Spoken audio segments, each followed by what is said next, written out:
How do you compare what's going on now to what you lived through and what the outcomes are, what possible outcomes can there be? Yeah.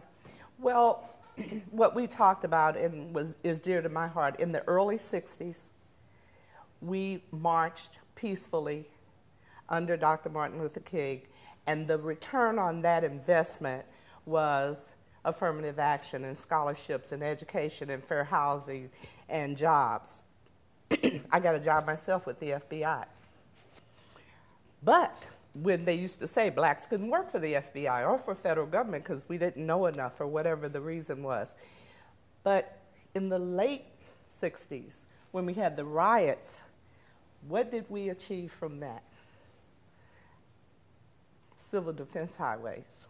They surround every major city in the United States that has a concentration of minority populations.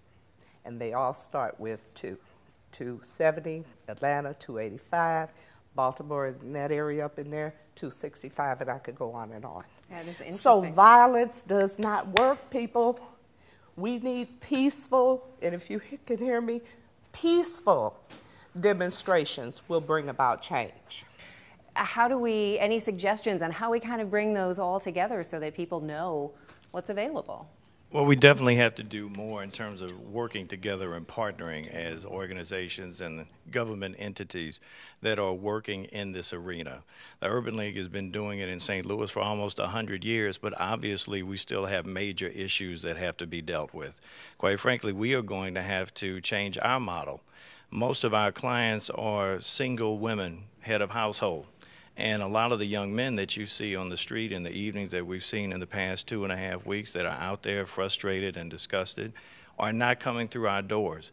So we are going to go to a more community grassroots-based model of actually going into the neighborhoods, going to recruit them and bring them into our facilities and give them all of the resources that we can.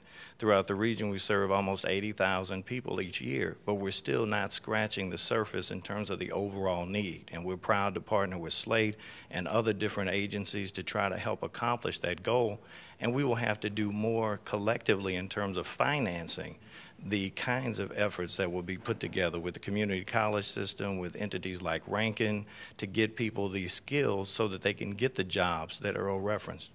Our target population tends to be people who have barriers to employment, so that might include ex-offenders, disabled veterans, or veterans suffering from post-traumatic stress disorder and those kinds of things, as well as people who have behavioral health problems that have been undiagnosed.